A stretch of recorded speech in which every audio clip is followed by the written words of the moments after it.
All right, what's going on, everybody? This is episode 1 of the Shooting the Shits podcast. I am Nick D. I'm here with, I'm J.R. Lang. and we got a special guest today. We have the Pirates' top prospect, left-handed pitcher, Anthony Solometo.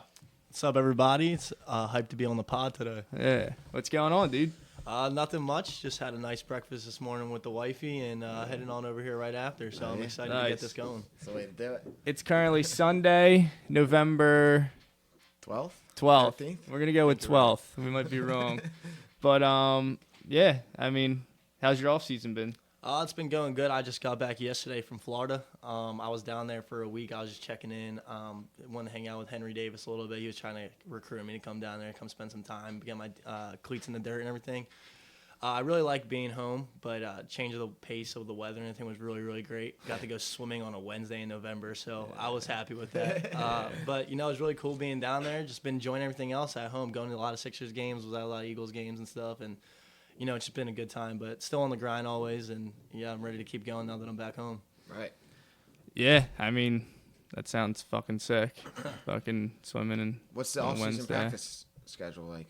It was pretty much like for home, it's 5 days a week. I'm doing everything. I'm going to the gym, Athletic Republic Escape in Mount Laurel. Shameless plug right there for them. Nice. But then down in Florida, it's kind of like you make your own schedule, do your own thing. I was kind of like going into pro ball, I was kind of expecting it to be like really military like. Right. Apparently, I just missed that, thankfully.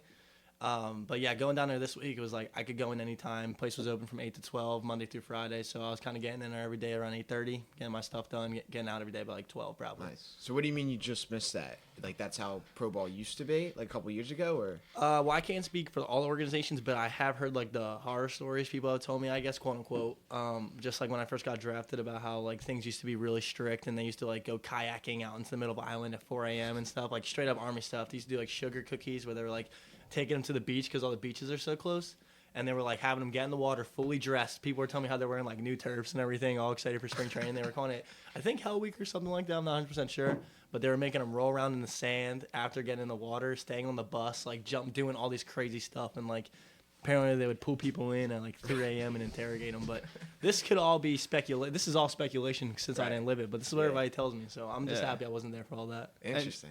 And you said this happened down when you're in Florida? Like that was the That's how it rumors used to or whatever? Be, Yeah, that's what the rumors were full. It's like the first thing I heard when I got drafted. I was showing up wearing white cleats and stuff and like low pants, and people were like, yeah, you couldn't have done that a couple years ago. So pretty crazy stuff that they were worried about back then. But yeah. So how did that work? Did Henry just hit you up and he was like, yo, come down, hang out for a week? Something like that? Pretty much. I mean, he was trying to get me to go down there earlier in October, but I just wanted to kind of enjoy the time home a little bit. I had a good thing going. I was still in the early phases of the off season. So, but I decided, it's time to make a trip down there, kind of reset myself, and kind of get one last love with the heat before it's all cold time, because I love Christmas, so I'm not going back anytime soon. Right. What's your relationship like with Henry? He's a good dude, man. I was actually over there. He had me over his house. He has a beautiful place. Him and his wife are really hospitable, great people. And, ever since I got drafted, he's one of those people that's like, it's like I'm not even trying to be one of those people that's like promoting my teammate just to make him look good, but he's seriously one of those guys that, like, they say like Jordan was tough on his teammates and he was a really good leader and all that stuff. Like Henry can be tough, but it's like a tough love type of thing, and if he really believes in you, he's one of those guys that like really pushes you no matter what. And like there's like a clear difference between like just like I feel like the everyday athlete and stuff, and in Henry's mindset when it comes to a lot of things. Like I choose to be very devoted, and I think everybody can do their things in their own way and be successful as long as like you get the results you want, And Henry's just one of those guys that literally never has the foot on the brake, and I respect that about him, and I love him from that's why he's in the big league so fast, And like I'll just be hanging out just like 1 week after the season, not even days as the season's ending. I'm getting texts talking about what the plan's going to be for next year, how we're going to bring the winning culture to Pittsburgh one day, and all that stuff is super, super exciting, and it really gets me fired up. And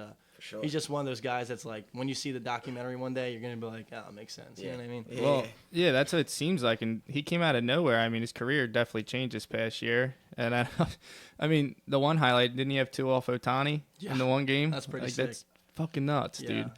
Yeah, he turned around, but he was a catcher though, right? Yeah, he was a catcher, but I'm playing the outfield right now. Yeah. I'm not trying to steal one of Henry's stories for him, but like just because he brought it up, he told me that just when I was just there that he sends me a picture because he likes to rub it in my face. Signed jersey, Bryce Harper says like "Be yourself" on it. That's awesome. So sick. He tells me he's playing. I was actually at the game. Kerr was there too, right? I believe you were when we were there with my agents, Mitch and all them playing the Pirates. Yeah. Bryce jersey swap with him that? Not jersey swap, just game of jersey. So Henry hits a single, gets to first base. He's on first base, and Bryce looks at him and he's like, "Did you get a tip on Otani, or are you just that guy?" And he said that he started blushing. He said he's like all crazy, and then like he was trying not to fanboy out. He told me he had to ask for the jersey, and just said Bryce was nothing but a great guy, and like we all knew that kind of. That's a surreal moment. But yeah, that's a pretty sick little story for him there. But yeah, That's cool. Man, yeah, that's pretty cool. that's something. So yeah, it sounds like the Florida trip was successful. Yeah, but good times. yeah, let's take it back to earlier off season. Seems like you were hanging out. You're at Phillies games. yeah, no Phillies gear, just enjoying the atmosphere, trying to mentally prepare myself. No for the Phillies times. gear? No Phillies gear ever. Just out there in a hoodie and I was one of those. I was the Marlins fan. You know, the guy that wears the orange Marlins jersey every day. Yeah. That was me. I was trying to blend in, but yeah, it was awesome atmosphere to be there, and like growing up in Philly or not in Philly, but right outside of it, and like that atmosphere is just something you can't ignore, and like it's once in a lifetime, and I still got that time right now where I can like be home and enjoy it all the time. So. Right. Back when the Eagles won the Super Bowl was unreal. Only a freshman, so can't enjoy it too much. And like now that you're getting older, you're just praying for another parade. Yeah. Preferably that Sixers won, hopefully, and hopefully the Eagles won too, obviously with the jacket. But I don't know. Hopefully a lot more partying coming on soon. But the vibe in the city is just unreal for sports, and like you just want to carry that on wherever you go. Fun for sure. Absolutely. So that's what I was thinking. I mean, so every year it started last year when the Phillies made the playoffs and the Eagles were doing their thing. It's just like this. I don't even know how to describe it. It's like this buzz. Once it gets to like the October part, I mean, it's like this buzz that's going around. You just feel like something's happening. You just know, and then you saw what happened. Phillies performed, Eagles performed, and then I feel like this year is the same thing. But I mean, yeah, Phillies ended up coming up a little bit short, but. It's always like a fever dream. Like I swear, like last year, the crazy part about it is like last year I really was like, wow, this is gonna be like a once in a lifetime thing. Like every team is balling out right now. It feels like a holiday, like a month long holiday, and like It really does. I come back this year, and for it all to happen again, it's like no way. And it's like this year, like even though they didn't make it to the World Series, and like the Eagles, I don't know if they had one loss by this time last year, but like it just still feels just as magical, and it's just like a really amazing and cool feeling to have. Just Right. From a sports perspective, it's great for all sports, It is. Same thing with the Sixers right now. I mean, they're hot. They got a little change of pace with management, and I think it's. I feel like they're figuring it out. I think it's like 7-1. They're at right now. Something right around there. Might be wrong. Sixers? I Yeah, think it's like starting up. 7. Yeah. Yeah, I've been like 3 games already. I'm like the Sixers' biggest fan. Yeah. Like, I always say the analogy all the time. They're like that girlfriend you always go back to because it's like every year they're like so good, and then they always lose in the second round, and it's like, oh, next year will be different. But I feel like that's almost every team in Philadelphia. But It's true. Yeah. they've been unreal. Yeah. been fun. It's definitely been a cool 2 years and For sure. a lot of drinking for me. So. Well, sorry for Kelly Oubre, dude. You just saw that? Dude. Broken ribs and I everything. know. I mean, prayers up to Kelly Oubre. I mean, that's actually insane. Yeah. Right in Center City. I was Mhm. there last night. Yeah. Damn. Just saved him. Yeah. I could have swooped in. I saw somebody that went viral. Some dude tweeted out like, "Can't even score 11 points, get hit by a I car did see bomb," that. and Yeah, then he yeah. got hit by Yeah. a car. What are the chances? Was it that guy? Like, Bro, I saw that dude deleted his tweet and then deactivated his Twitter account. The Yeah, he dude that probably- tweeted that out. He probably didn't want an investigation. They were probably Literally. looking right at him and got his Yeah. name circled. That's funny. Mm-hmm. Poor guy. So all let's right. go back to like high school. So you're obviously playing ball, and at what point did the process of colleges, you start talking with colleges, and we'll go through all that, and then obviously you start talking with major league organizations and stuff. So what was that like? So you started with your colleges, and you had a couple of offers. Yeah, so what happened was my 8th grade year, I was in Fort Myers. I was doing the WWBA, the wood bat tournament they do, or World Wood Bat. I forget the name exactly, but it was a perfect game tournament, and I was playing up. I was 14 at the time, playing on the 18U team for my new team at the time, Zoom. Okay. They're still doing good, thriving now. I love those guys over there. But Where do they play out of? Philadelphia, Northeast. Gotcha. Like they were the Blue Sox when I first was about to consider going, then I didn't. Then they switched to Zoom, and they've just been monsters since. I love Zoom over there, and big and little, they're the best guys. But yeah, so basically what happened was I was at that tournament, and I was playing against Team Elite. They were like the big dogs at the time. I had a pretty good game. I threw well and gave up, I think, 2 earned, but 3 total. I think I went 5 or 6, but it was a good showing, and like that was the game where everything turned on its head. Okay. Zoom had played second base in 2013 for UNC, so that was a nice little connection there. But there was a whole lot of colleges there, pretty cool. I got calls from VT, UVA, Maryland. Immediately after this tournament. Like pretty much immediately that night, I was in my hotel room, and VT actually called me and was like, "Hey, we're gonna call you back on Monday, and like we're gonna start talking like visits and offers and all that stuff." And then they never called me back on Monday. And then I texted the coach and was like, "Hey man, like you said you're gonna call me on Monday. Like, what's going on?" He was like, "Oh, we'll call you on Friday." Never got a call on Friday, so VT wasn't in the pictures for me. But the first experience I had like that was like really insane was I started my freshman year in September. I'm there. And Lilo Paxia went to GC at the time. He was a junior, and I'm in my religion class, still like nervous. Like my first month of like high school, like I didn't speak at all. I was just like you know what I mean? New place. Yeah, I was just like overwhelmed by it. So you went to Gloucester Catholic. Yeah. Your freshman through what? Through like half through junior, and then transferred to Eustis. Gotcha. But I'm in religion class, like third period of the day. I get a knock on the door. We're like mid lesson. Lilo comes in. She's like, "Oh, hi, Lilo, my teacher," and he's like, "I need to talk to Anthony like right now." She's like, "I'm in the middle of class." He's like, "No, it's important." So she's like, "All right, go ahead." So I'm like, what kid can pull another kid out of class? You know what I mean? Like, God forbid, let's say you just start beating on me. You know what I mean? But so he takes me to the bathroom. I promise it's a good story. And he goes in there and he hands me the phone. And I'm just like, he's like, "Say hi." I'm like, "Hello." Like, "Hi, Anthony, this is Mike Morris with Florida State." And I'm in the bathroom. I'm like, what am I doing? I was just learning about Jesus. Now I'm talking to Mike Morris. And he's just like talking to me like how I would like really want to keep in touch with you. Like I called Lilo. Like I thought this would be a good way to do it. Have him shoot me your number, and like I would love to continue talking. And that was like a really like that was my first like That's cool. That's insane experience. You know what I mean? And Yeah, then yeah. right after that, UNC came around, and that was kind of done up, wrapped up right there. Insane, Like, yeah. I've always wanted to go to UNC, not trying to sound like a fanboy or anything, but I tell this all the time. Like, my first coach playing travel ball was Sarge Gallen, Zach's dad. So this is actually insane. I talk about this story a lot. I give a lot of my career at such a young age. I was only 7 when I played for Sarge, and I was out there pitching, doing bad. The parents were groaning, like, "Oh, why is this kid pitching? Like, he's 7. My kids are 9. Like, he's getting shelled." And I look at my coach, like, I have, like, bases loaded, no outs. And he looks at me, Sarge, and he's like, "Well, what are you looking at me for, man? Get yourself out of the game." And, like, that was just something right there that was instilled for me for the longest time. And after that, he'd always tell me, "You're like Zach this, Zach that, Zach this." And I'm like, dang, like, let's look at Zach. He went to Bishop Eustis. He went to UNC, and then he played professional baseball. And I became obsessed with UNC, fell in love with the colors, fell in love with the school, the pitching. I remember growing up and seeing the Matt Harvey, The Dark Knight documentary, and he was throwing 175 pitches to just move UNC up and everything. Like, all that stuff is insane and so crazy and just drew me in. And once I told Zoom I wanted to go there, Forbes reached out to me, and I went and visited, and it was a done deal. Like, that's awesome. No other school stood a That's chance. awesome. Yeah. So, what age were you again at this point? It's 14. I committed Friday the 13th, October 13th. So, pretty scary That's date. I guess that was a crazy. premonition that it was going to be scary hours for UNC. Wasn't going to get there. But yeah.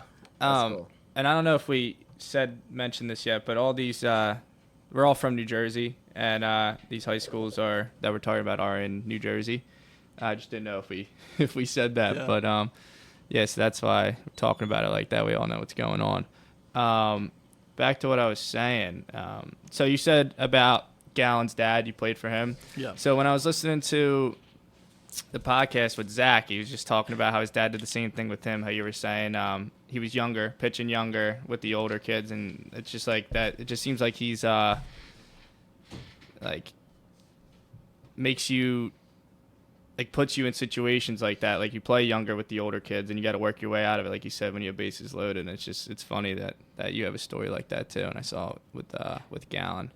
Yeah. So that's pretty funny. Playing up, I think, is like the best thing. If you obviously you can handle it and like you can perform at that level to where like, you know, you're confident that your child can do it. I think playing up is something you should definitely do. I think reclassing is something that's kind of really taken over in the sports world, and the COVID kind of messed that up, especially because now the portal's so jammed up and schools are going to transfer portal instead of recruiting now. But just for the pure competitive edge of it and being able to be comfortable in uncomfortable situations, I think playing up was a great thing. There's always pressure on you to perform. You're the youngest guy in the dugout, and I think that's something that's just really like carried with me through my whole career, and I think that's something really beneficial for young athletes coming up. For sure. That's a good point. Absolutely. So you're committed to UNC at this point. and then other talks start happening. You start talking with organizations and whatnot. At what point did you consider the draft, and then declare for the draft? And what was the conversation you had with your parents? Bringing that up, or who reached out to you? Did you guys sit down, like your whole family? Was this how did that whole process go? Well, like it's out of the high school era now, unfortunately. So it's more like how you guys know, like the travel ball era is what really picked up, and the tournaments became a really big deal. So like area code and East Coast Pro, my agents. So I started my sophomore year. I pitched against Shalleck, did terrible, gave up I think a home run that game and 3 runs. And these 2 agents, John Corey and Steve Bartholomew, came out to see me. And they stuck with me, believed in me, and that's kind of where it all picked up. Those were the guys who kind of steered me in the right direction, put me in contact with people I need to be in contact with, and events, and got me in places that I needed to be seen, Right. And so, yeah, basically what happened was I got invited my sophomore year to area code out in California. We were in Compton. And I was actually pretty highly noted, which was something that didn't come as expected. I'm usually overlooked for the most part, and I finally got this chance to start. And loaded team. It was like me, Chase Petty, Peter Hubeck, Shane Panzini, Pierce Capola, like loaded guys, and like unreal team. A lot of guys got drafted from them, and so basically I go out there the first day. I'm pitching game 1. First day of the tournament, big deal. Starting pitcher was Peter Hubeck, middle guy was Chase Petty, final guy was me. And I come in to go close. We're playing the Brewers scout team, which is a SoCal team. I go in there. Everyone's excited to see me throw. Give up 6 runs, 1 out. Terrible outing, horrible day. I come out, and I'm all sad. Everyone's looking at me in the dugout as if I just died on the mound, or someone I love just died and they had bad news to tell me. Everyone's thinking the end of the world. And for me, I haven't always been the best, so, failure is something that's, obviously everyone gets used to eventually. Unfortunately, you don't get used to it, but, you know what I mean? You know how to handle it and make it positive. Yeah. And the Yankees area scout, Matt Hyde, comes up to me, and he's like, hey, if you want, I'll let you pitch on Monday, 1 inning, and, you can try and, do your thing. And I was like, yeah, obviously, no hesitation. I wanted to do it. Absolutely. Go back out there on Monday, 5 strikeouts, 1 pickoff, and I led the tournament strikeouts, and it was a really great day. Turned everything around from there, and that was a huge part from there. So going into junior year, do those same tournaments again. Awesome experience. At this point, I'm still kind of on the lower level. I had my car accident my junior year, so that was a pretty scary thing for a little bit. I posted that on Instagram, got told to take it down immediately because teams are going to be really worried about that. Because junior year is the time when you start getting on the map, really. It's they're looking at you. It's starting to really serious consideration from how you're going to jump that year into the next. And my high school season, we did the Last Dance. My season that year was all right. Definitely was throwing hard, which was really important. First 2 starts weren't the best, but I ended really strong against Gloucester Catholic. And that got me an invite to those 2 events again. And then the big one was Fenway Park. This was the tournament that put me on the map, really. After an okay junior season, I really needed to make a name for myself. I go to Fenway. I lost a lot of weight. I was 215 during COVID, during the Last Dance tournament. And I come into Fenway at 195. And I hit the hardest I've ever thrown. I was throwing 96 with a really nice slider that day. I had 6 punch outs and 9 punch outs in 3 innings. And it was just a really, really great showing. And from there, everything kind of took off. I met with my agents, and they told me that I was going to be a projected 3rd-round pick going into my senior year. And they said that the difference is going to be how hard I work in the offseason to decide whether or not I'm going to be a legit draft pick, or school's going to have to be something I consider. And thankfully, with the help of Kerr and a lot of other great guys and great coaches, my senior season went great. That's awesome. And then teams start calling you, and you had to do a bunch of Zoom calls. I remember being downstairs in my dad's office. I'm so nervous, wearing a UNC polo because my dad told me it would make teams give me more money if they think I'm going to college. So the polo really sold them. And I'm sitting there, and I'm just trying to do my best to just be me and give off good impressions for a whole week. And then it feels like the longest whirlwind of a process. It's really stressful. It's kind of crazy thinking, once you got to June and July, it was because the draft was July 11th.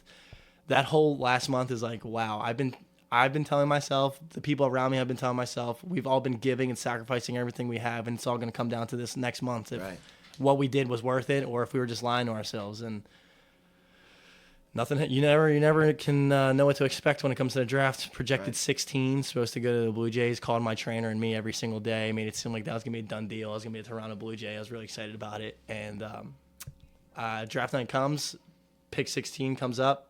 Blue Jays are on the clock. My phone rings, and I'm like, wow, this is it. So I go outside. It's my agent. I pick up the phone, and I'm like, hey, Steve, what's going on? What's the word? I'm nonstop smiling. He's like, hey, man, no one's called yet. Like, we're still waiting to hear what's gonna happen. Just want to check in, see how you're doing. My smile dropped right away. I was like, what? Like, I thought this was me. Like, I thought this was supposed to be my pick. And I go inside, and Danny's flash on his phone, making a TikTok going, my boy just got drafted by the Blue Jays. And I'm like, everyone's looking at me like, look at him, he's smiling, he just got drafted. And I'm like, no, guys, I didn't. Like, he's lying. And then Kerr looks at me, and they're like, the Blue Jays select. And he looks at the TV, and they're like, Gunnar Hoagland. And everyone's like, oh, he wasn't lying. He wasn't lying. Holy shit. Yeah. Yeah, so with that, were you at like a draft party and stuff, and you're ready to get drafted, and you didn't? Yeah, I had the camera feed on my laptop with the TV, so if I got drafted, you know, they cut to like the people at home. Yeah. And I was supposed to do that until it was like, don't curse or anything. And I was Oh. screaming. Everybody was like mad. And everybody was there, and it's embarrassing. Like, you know what I mean? Like, it Yeah. shouldn't be embarrassing because, like, obviously, like, I worked hard. I deserve this moment. But at the same time, it's like everyone in the room believes in you. You believe in you. And, like, it just didn't happen. And then I keep getting phone call ringing, and it's just the Reds are out. Like, this team's out. No, they're no longer in. Mm-hmm. And I just start getting sad, and, like, it's like, what's going on? And then the night goes on. I get a phone call late at night, and it's the Red Sox. And they're just like, hey, like, will Ant sign for 2-5 tomorrow? And I was like, yeah, like, yes, count me in. I'm going to do it. Like, we're going to be a Boston Red Sox. Everyone's high-fiving, happy and everything. But everybody leaves that night. And, like, I know people say this, and, like, it probably sounds dramatic, but, like, I cried because it's so nuts to think, like, I literally felt like a fraud to myself. Like, I'm alone sitting there crying, like, like I said to you guys, like, you put everything you have into this one thing, and then it just doesn't go the way that, you know, you're expecting it to. And my agents always told me, don't get your hopes up. Like, they always kept it low ball. But when you see all this stuff, it's hard to not let it get to your head, and it just makes the pain so hard, you know? And then things worked out the way they did, God bless, and all that was forgotten the next day, and it's just a really surreal feeling. I can never explain it. Like, the video that I was posted to me when I got drafted, and just, like, I don't even know. Just, like, take Christmas and times it by a trillion. Like, any feeling you had times it by a million, because it's, like, this overwhelming experience that, like, a team that is a professional organization, like, chose you to play and represent them, and that was just the most, like, blessing and unreal feeling. Those change of emotions must have been wild in those 24 hours. Absolute roller coaster. That's crazy. So if I could just take it back to what you were saying, like, it just seems like every game, every moment, every decision you're making really matters and is what's going to get you to that next level. So, I mean, you're going from an age where you're 14 to 18. What I really just want to know is, I mean, that comes with a lot of pressure, and I don't know, maybe at that age, if you even really realize, you kind of just go out and do. But, like, when you have that pressure and stuff, like, what were you doing? Like, what were you thinking? Like, what did you do to be able to execute what you were able to do? You know, I've had the same attitude, I feel like, most of my life, and, like, continuing now into this season, it's just like all these things are going to come with pressure. There's never going to be a thing that you do in this line of work that's not going to come with pressure. The eyes on you, regardless of the draft pick, you know? Right. But in the end of the day, it's all about, like, fulfilling yourself. And I kind of just think about it in the sense of, like, I'm so afraid to fail. Like, I'm genuinely have a fear of it. Like, I'm so scared to be somebody that, like, was like a has-been, or been somebody like, oh, what happened to Ant Solometo? I remember he got drafted in the second round. He was doing so good. Like, I'm so afraid to have that narrative around me, because there's, especially in this area, I'm like, there's horror stories about people in these situations that threw it all away, and it's like, you don't want to be a part of that list. And the list of people who make it and succeed is a lot shorter. And I just want to be somebody that, you know, 10 years ago, I'm not talking about what happened 10 years ago. I'm talking about what's going to happen in the next, you know? Right. And just talk about the current success and hopefully keep growing from that. So just, for me, I tone everything out, because it's just like, I cannot let myself fail. And it's so aggravating when you do, because it's like, I don't want that, you know? So it's the importance is, like, my dad always used to tell me, is like, you're never nervous for a test that you studied for. And it's just like, if I go in every day, give everything I have, zero regret, no matter what happens is the outcome, like, give myself to the Lord. All I know is just like, it was supposed to happen. I don't have nothing to be upset about. So it's just about putting my best foot forward, not cheating myself, and then I can live with the results. You know what I mean? So right. Yeah. That's a great way to look at it. I mean, you can't. Yeah. Really, I mean, go day by day. Yeah. Take it like that. Yeah. Exactly. So what's it like? You're drafted by the Pirates at this point. You sign with them. And then how does that work from there? Do you, like, where do you go? Who do you meet? Do they introduce you to who, like, you know what I'm saying? You meet How does that go? I mean, I don't really know where to start with that. So It's a pretty hectic process. My parents weren't ready for it at all. Actually, it was a really quick turnaround. I got drafted July 12th, and was in Florida July 20th signing. I went up to Pittsburgh. I had to go do a full physical, drug test, MRIs. The MRIs were terrible. I was laying like across my elbow for like an hour and a half. Go do all that. Once all that stuff's cleared, then they take you to the room. I met the GM, Ben Charrington, great guy. I met everybody in the front office up there. And then right away, it's see you to Florida. You're there for the rest of the season. So it was July, August, and September. And just basically you just get acclimated to the new circumstances in the place that you're living. I was staying in Pirate City, met all my new draft mates, all the other guys in the org.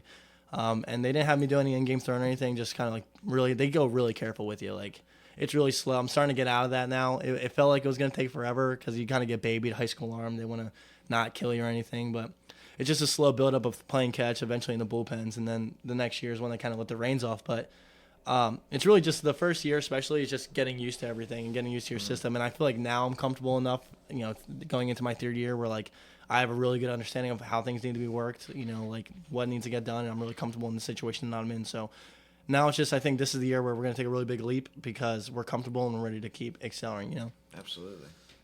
So I want to deep dive like into that, like those two, like the past couple seasons. But I just want to go back for one more thing. So you're getting drafted. So you get drafted 2021.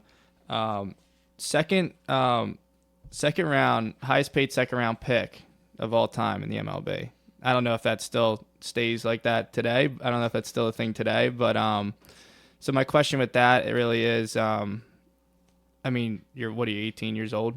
At the time, yeah. So, I mean, you're fucking 18 years old and you have a boatload of fucking money all of a sudden. So how do you go about handling that? Who helped you out with that? What was your first moves? Well, the most important thing was getting a financial advisor. I've since switched, but that's the most important thing, is taking care of the money. You see things with like Allen Iverson going broke in the beginning or something like that, or guys like Delonte West now, like God bless them all, and like you see people who have so much money and it can go so fast, and like I'm still learning how to maintain that. As an 18-year-old, it's really hard to get that money and not trying to Even comprehend it. Really, yeah, like, and I was never allowed to see it all. Like, I saw it the first day I got put in my account and instantly had to transfer it out, and like that's just like, wow, a crazy experience. But like, It's probably a good thing you don't see it. yeah, it is probably a really good thing. But it's like you got to invest it. I have people who take, like Tony, my guy Tony Davis. He takes care of it all for me. He's a blessing. He keeps me on track with how much I'm on to spend a month, and how much, like, the investments, how much I'm making, how to be smart, like all this stuff. Everything I need to be in a safe spot with my money, like it all goes to him. And without him, it'd be a lot scarier circumstance and situation. But Right. like the one thing for me is like going back to what I said earlier about like the narratives about other people is like I'm not like trying to go out, you know what I mean? And like I'm not trying to buy a bunch of cars, like 30 Right. cars, and like buy bad things that you shouldn't buy, Yeah. My problem is the things that I think are innocent but are actually expensive, like a PS5 and a PC and stuff like that's the stuff that's Yeah. gonna kill me. It's It because adds like up. like who doesn't love eating food from wherever they want, you know what I mean? And then having a big PS5 to go game on all the time. Like, you get lazy with it, so that's the part they got to stay on top of. But I mean, for the most part, I think I understand how serious the matter is. Is like, this is money that, God forbid, if I don't make it to the major leagues, like I'm gonna have to get a real job and start working to make sure I can maintain that. And God forbid, I'm in that situation with $0 left. It's all about thinking about the future, thinking about a family one day, and you got to think about putting those people in the best position. So Yeah. That's For sure. Yeah, so let's get back to where we were. So, yeah, you start, we're talking about your seasons and stuff. So, 2021, you said they sent you where again? Bradenton, Florida. Okay, and then you played were you in single A at the time, or was it just like before single A? I was just doing like practices really for the Okay. rookie ball level. I wasn't playing in any games that first half year. That was pretty much, like I said, was just like a getting ready, gray period, kind of getting used to everything. Mm-hmm. And then the next year, 2022, like that was my first real season. So you said you were in Pirate City? Yeah. What is that? It's like their housing place. Okay. It's like cafeteria, dorms, and then like the gym and the fields are all connected. It's a really cool facility. There's a golf course right across from it, and like That's awesome. it's really nice. And it's like one of those places at nighttime where it's like feels like baseball heaven. Like Yeah. really, really like That's cool. crazy sunset, 4 or 5 fields out there. Yeah. Like it's sick. So who is all staying there?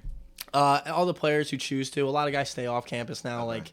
Like, That's not something people really do much. It's mostly for the new draft guys who are from Gotcha. international places, or guys who just don't feel like spending the money on an Airbnb, Right. or a house. But yeah, it's for all the players. Some staff live there too, but it's always populated year round except for the holidays time. So it's always a place that like you can go to, check in, use the weight room because it's great there, state of the art That's cool. stuff, and Yeah. just kind of grind it out, So You could just shoot down there anytime. whenever I want, except for like Christmas time and stuff. Right. Yeah. That's awesome. All right, so 2022, I have you down for playing single A for the Bradenton Marauders. Did I say that right? Yes, Bradenton Marauders. Okay. So I have you down. Your record: 13 games played, 5-1 record, 2.64 ERA.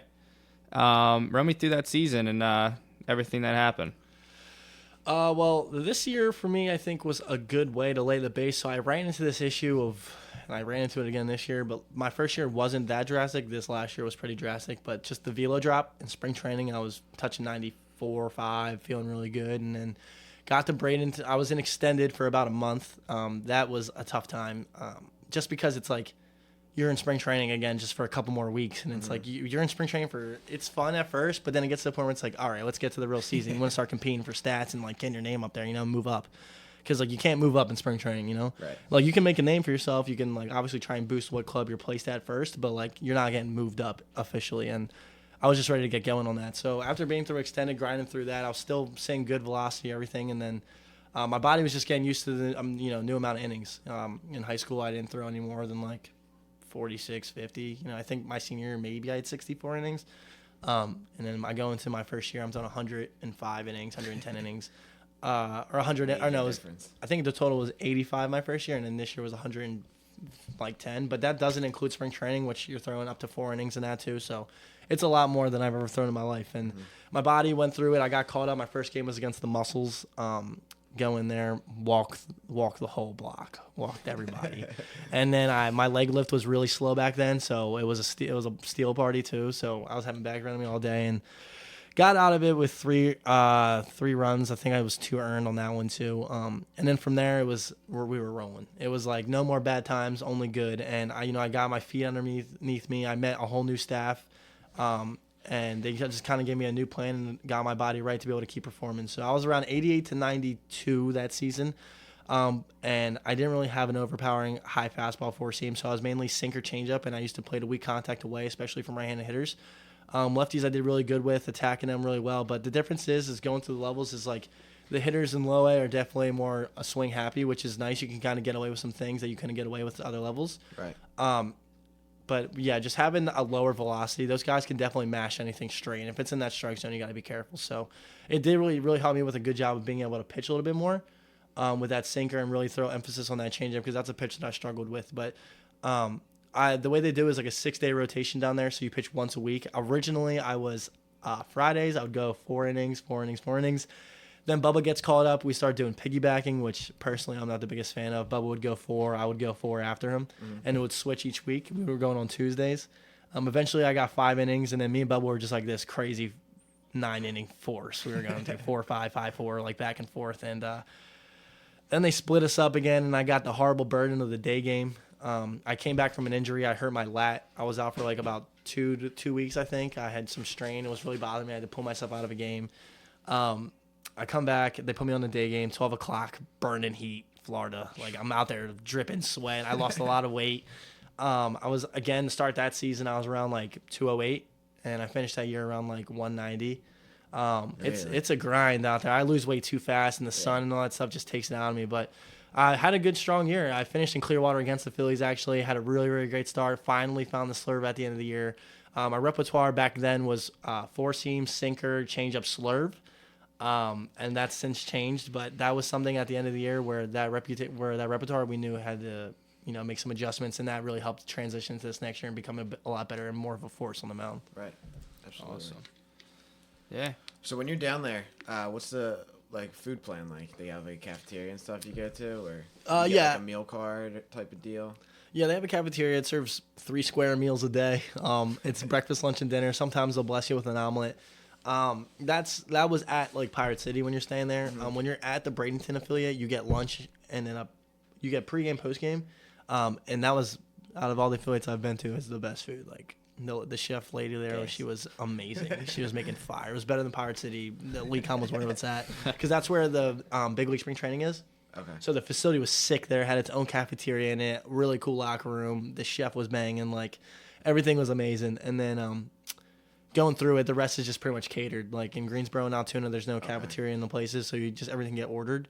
But they do the best they can to provide the food for you. But a lot of guys do stuff on their own too, and that's just kind of like an extra meal you can add on. Right. All right, so we'll go over to the 2023 season.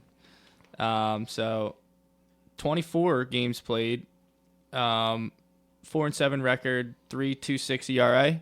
Sounds right? So you played for 2 teams this year. First one being the Greensboro Grasshoppers. That's high A. So I guess it works like, so the Marauders are low A, and then you go to high A. So that's in North Carolina. So you're making a big switch from Florida to North Carolina. What was that like?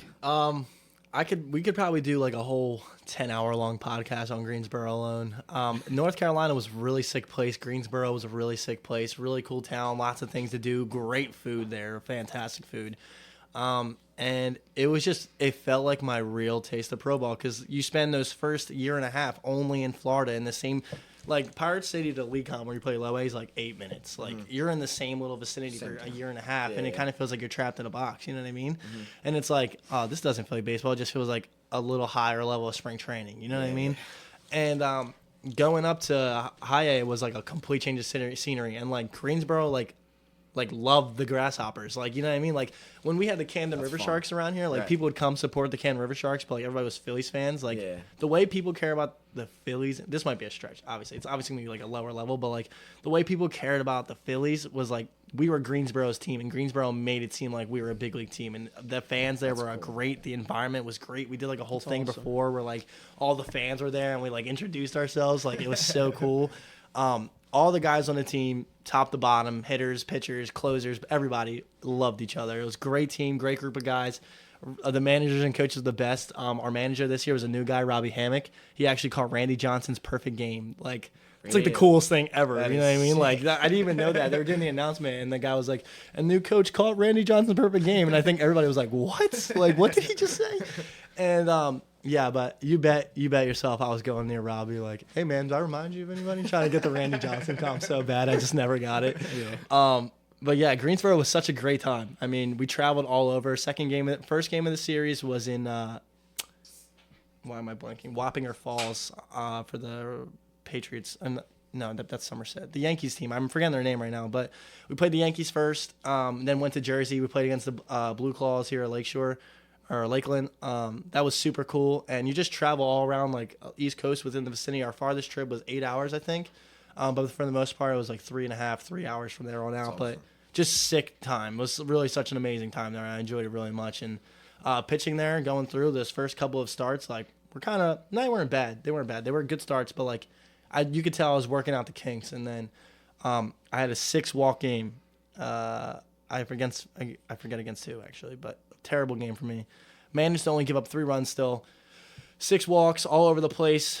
Was trying to figure it out, and I went out to dinner with my girlfriend that night, and I was just like so mad. Like I think she actually thought I lost my mind. Like I was literally like I couldn't even fathom it. I was just sitting there like I just walked. Like I kept repeating. I was like I just walked 6 people. Like 6. I walked 6 people. Like are you kidding me? Like I literally was losing my mind about it, and I was like no more. And I had her do this thing. She'll laugh when she hears this. I made her sit in the car with me, and I was like, all right, I'm gonna need you to yell at me no more runs. And she was like. I don't want to yell at you. Like, and I was like, no, yell at me. Be like, no more runs. So she starts like, no more runs. So I'm like, no, yell at me. She starts yelling like, no more runs. I'm like, all right, no more runs. And then I went 27 innings scoreless after that. That's awesome. There you go. And that was just what I needed. Yeah, I owed it to her. I owed it to myself. And that's kind of what got me promoted. And I made a really good adjustment thanks to Nieve and my pitching coordinator, Josh Hopper. They helped me stay level and stop bouncing. I was doing this thing where I was like, jumping off the mound rather than like driving, creating force, and everything was pulling and getting out of sync, so I was missing way more often. And then once we fixed that direction for me, it was like night and day. I was locating every pitch I needed to. Every pitch was playing to its best potential. My new slider that they'd work on me in spring training was up to like 90 miles per hour.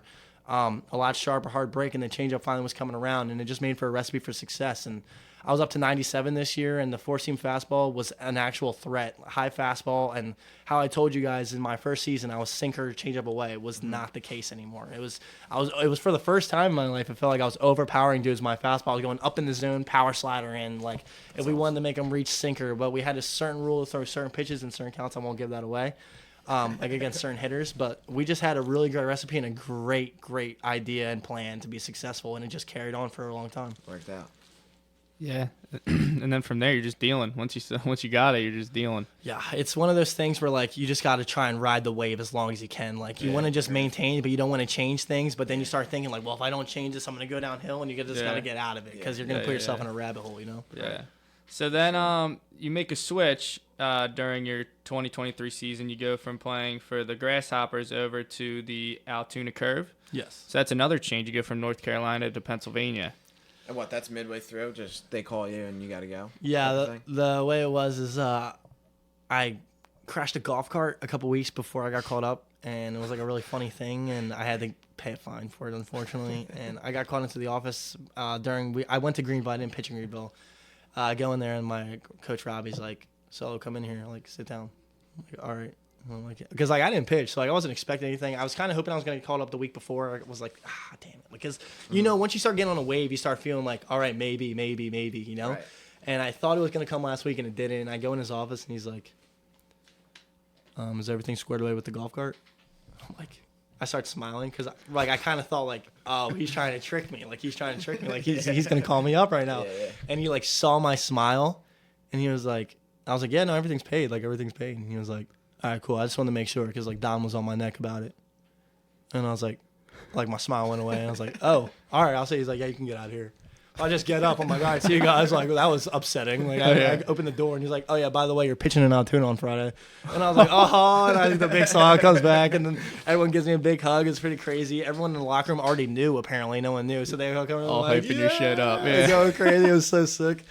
And then I told my girlfriend. She was like crying for me in the car. It was awesome stuff. Like I surprised her. Like I was just like like acting all normal. I was like, oh, by the way, like gotta go to Altoona, and she was like, what? Like, it was so nuts. So we packed everything up right away. We flew from Greenville, South Carolina. We flew from Greenville, South Carolina. We flew to Somerset, which is where I made my debut. Faced Bader, and I faced Dominguez. Dominguez 3 times, right? Cade Dominguez 3 times, Cade Bader Really? once. Faced against some good guys. Did give up a Jimmy, so not the best, but I had 7 strikeouts of the game. Everything felt great. It was just like a nice, like, I'm not going to lie, I was a little anxious for that one. That one was pretty crazy. But, after that, fly back to Greensboro, pick up all my stuff. Me and Natalia drive all the way to Altoona, and then whole change of scenery. Small town, great people, great fans. It's the same people in the same seats every night. I'm not even lying to you.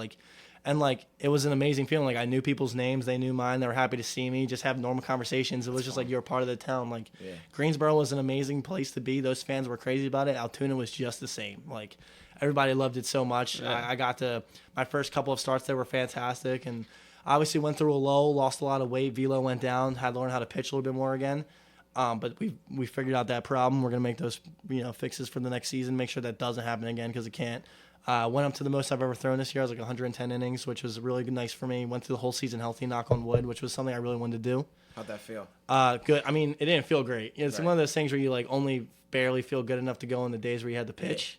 But my body definitely is going to be ready for it next year, having going through it. Like, you know what I mean? Like, you build your body up to handle a certain amount of stress, and you can take more when you go back. So I'm really excited about that future. But it was really, really awesome time in Altoona. I met a lot of guys. Saw one of the craziest games I've ever seen, which is the Paul Skeens debut day. I have never seen that many people in my life at a baseball game, like for that one that I played at. And that was really cool. And then just meeting a bunch of new guys. Jackson Wolf got traded up for the Padres, and new faces, new coaches, and just a whole new facility. The weight room there was fantastic, completely step up from where Greensboro was. And, like, it starts feeling a lot more professional. You start getting more things that you didn't have in the lower levels, and it's like, wow, like, got to keep going on. I can get used to this, For sure. Yeah, it's pretty cool. Yeah, like you said, it's a full season of being healthy. And you said, sometimes it gets a little rough. You pitched an extra 11 games from the season before. So, like, what were some things you were trying to do different with that? Well, losing the weight kind of became the flag. It was kind of like I was trying to eat as much as I could to keep putting it back on, but no Yeah. matter what I did, the scale just kept going down. It was killing me. So we're just going to hammer food this crazy this year. But the big thing about was really just trying to really take care of my body in between starts, like extra needling and cold tub and ice bath and Normatec and BFR and everything I could ever do. Like you literally thought I was that guy in the full body suit or full body cast from SpongeBob when they're selling the chocolate. Like I was doing everything I could to keep myself prepared and being able to perform out there on the mound. And that part is just so crucial. And as the season gets on, things start getting like tedious, I guess is the right word. I don't know if that's the right. I hope it is. But you're just sitting there trying to like hammer out the same things, and it gets hard to repeat it all the time. But forcing yourself to do the little things, the bands, the recovery, like is the thing that makes the complete difference for you and staying healthy and on the field. Absolutely. Yeah, for sure. So concluding that season, overall now you had 32 game starts with a 3.08 ERA. I mean, that's fucking good. I just get your opinion on it and how you feel about it. If you could have done something better, if you're satisfied, what do you got? Never satisfied. The goal is to, be the best ever. Like, I mean, that's plain and simple. I feel like if you're an athlete and you're playing a sport and you're just trying to be good enough to get by, then why are you playing, The goal for everybody and, like, every player should say, I want to be the best ever. And that's the truth for me. I want people one day when you open up, you don't even want to open, I want to be a household name. I want to be somebody where you say, who's the best player? And everybody goes, and Solometo, the same way people say Jordan and LeBron, Right.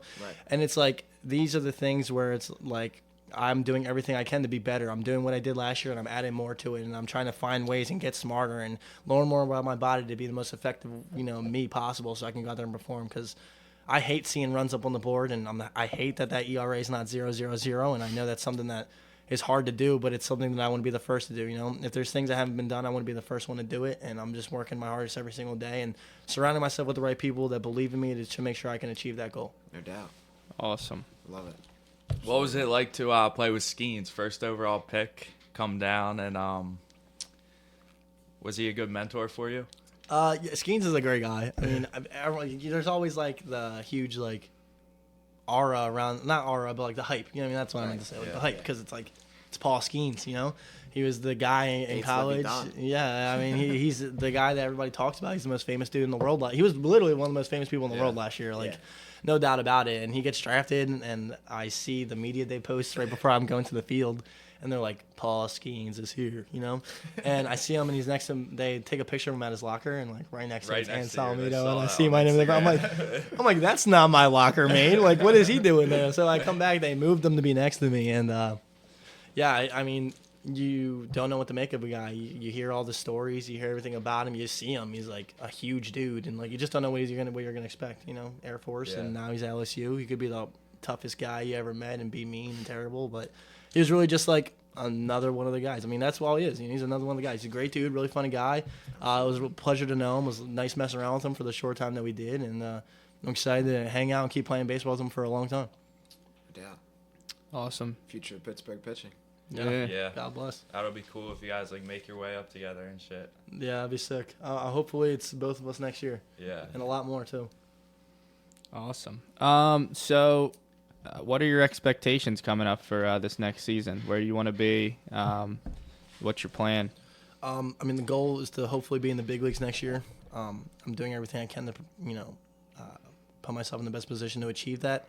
Obviously, don't know where I'm going to start the season. Could be Altoona again. Could be Indianapolis. We will see. But all I can do is just make the most of the opportunity put in front of me. And I'm just going to make sure, like I've been saying, is just to be the most prepared for that and just make the most of the opportunity and try and rise through the ranks as much as possible. I know my agency sent me a graphic of pitchers who made 10-plus starts in their 21-year-old season, and they're all like Hall of Famers. Yeah. So it's like if I can put myself in the same category as other Hall of Fame names, I'm laying a foundation to a really good beginning to hopefully a really long and hopefully trophy-filled career for the teams and for myself, So just trying to take one day, day by day, and just trying to make sure that every time I go on the mound, no matter what level, what stadium, that I'm putting up zeros on the board. That's all you can ask for. Absolutely. Looks like we have a special guest coming in. That's Rock and his owner, Michael Olson. Here he is. Good, Mikey. There we go. That's a surprise. Leather jacket out. There we go. So I had a little question about gear. I've heard stuff, in organizations, like players, like you wear a jersey, you get to keep that. Like I've heard it's like it's actually owned by the team, so like it's not technically your jersey type of deal. So like if you had an outing and you wanted to keep that jersey, like is there a process with that? Can you just keep that? How does that go? Spring training, you don't get to keep the jerseys. I think you can maybe buy it, but nothing's given to you. And the ones that they have out, the affiliates, you give them all back because they give them to the next people who wear them. So I got that Solometo jersey. yeah, you got that custom one though. That's that custom fire. Yeah. There was another fan out there. His name was Jay. I just did a podcast with him and his buddy the other day. He got the same jersey, Solometo 35. That's so cool to see. That's not even your number, is it? Uh, that was well, just the high school one. Yeah, but hopefully that'll be the number one Yeah. day in the big leagues. I know Colin Holderman has it right now, so That's what you want there, 35. yeah, maybe I'll make an offer for it. God bless if I'm up there, but yeah, no. When it comes to the jersey stuff, it's like it gets tricky. They can't really give you a lot of stuff. I would love to have my 63 spring training one, but I'm not trying to shovel out the money for it.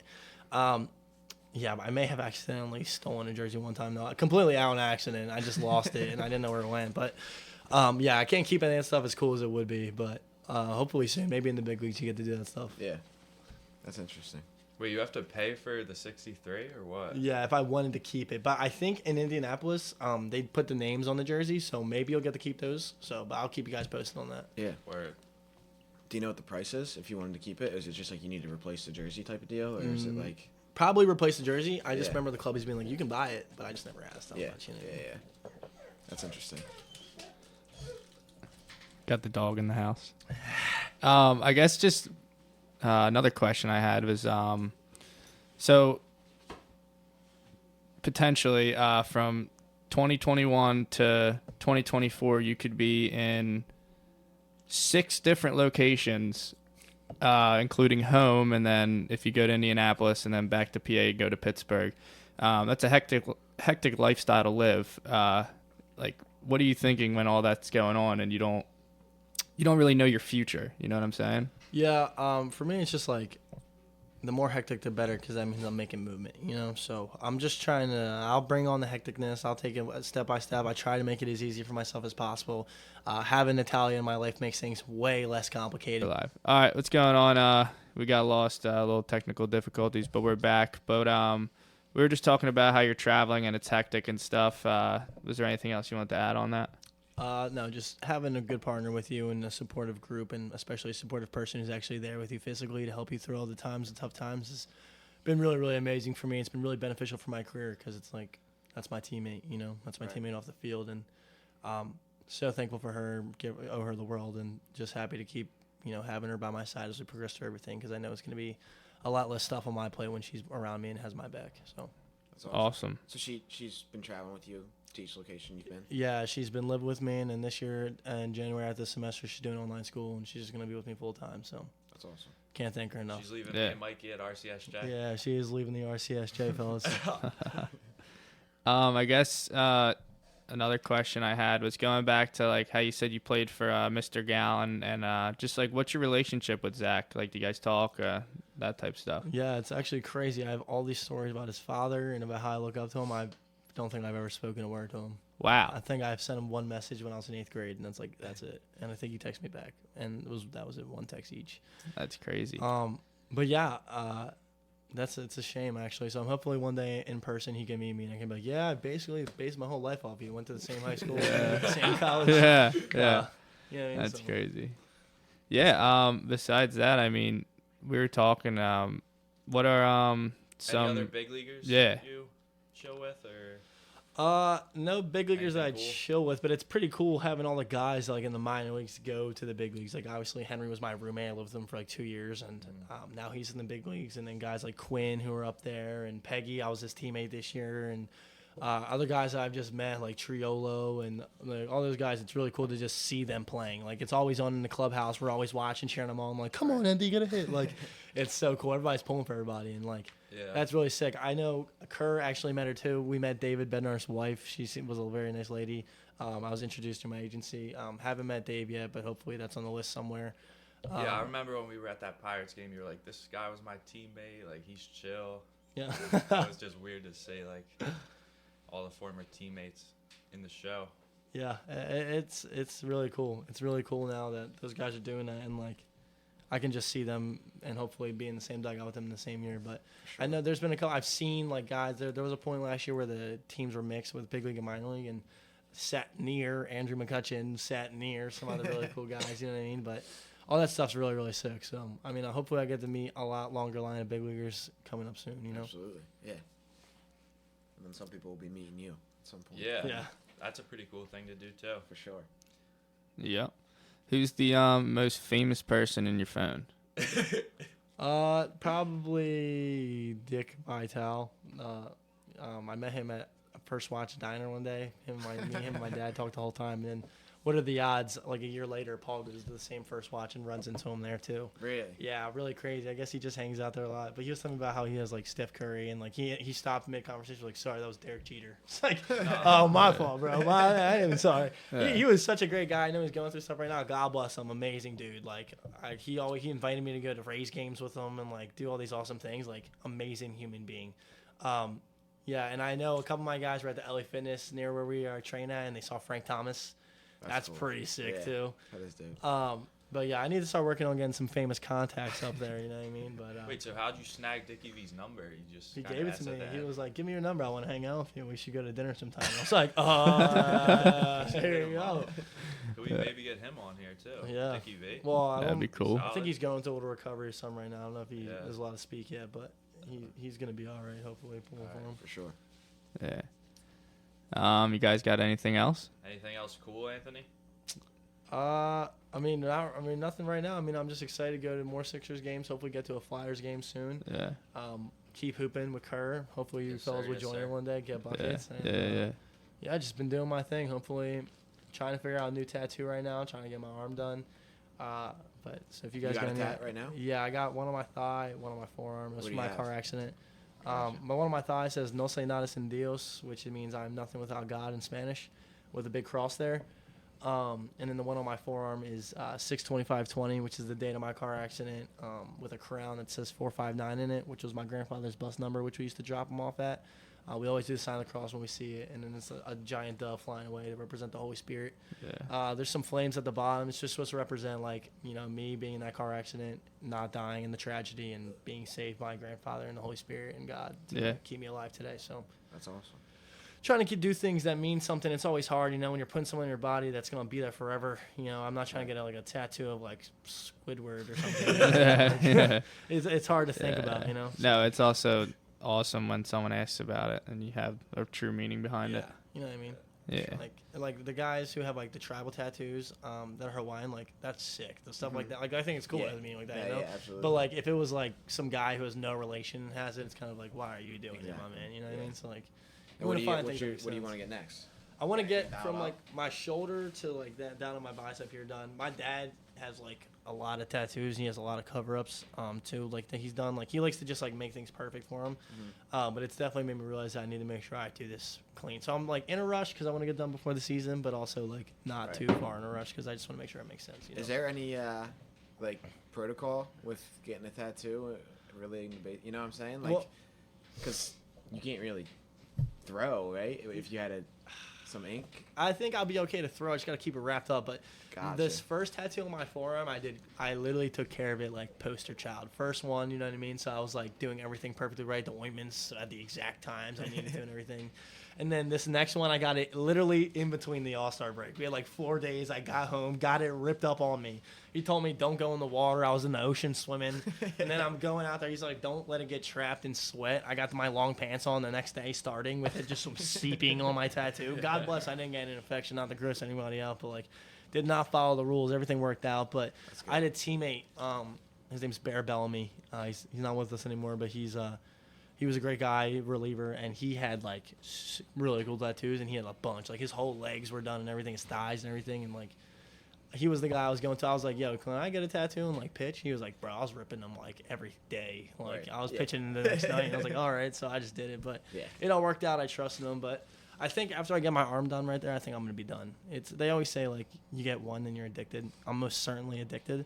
Because I only thought I was going to get the forearm one, but I think I am going to be done after that. I think that'll be enough for me, you know? Right. I get that. I think think we're good, right? Anyone else? I think it's the 9th inning. Bottom of the 9th, we got 2 outs.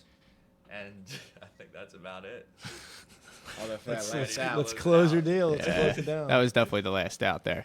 All right. Well, that's it. I was That'll gonna wrap say, up. should we see Ant win his freestyle? Like we know he can pitch. Yeah. But Oh, wait. See if We he have- Oh yeah, no, we did hear that we you had could one- we had- freestyle. What about that one question we talked about before against what was your battle with Benicio Foot like? That's right. At the turf that one day.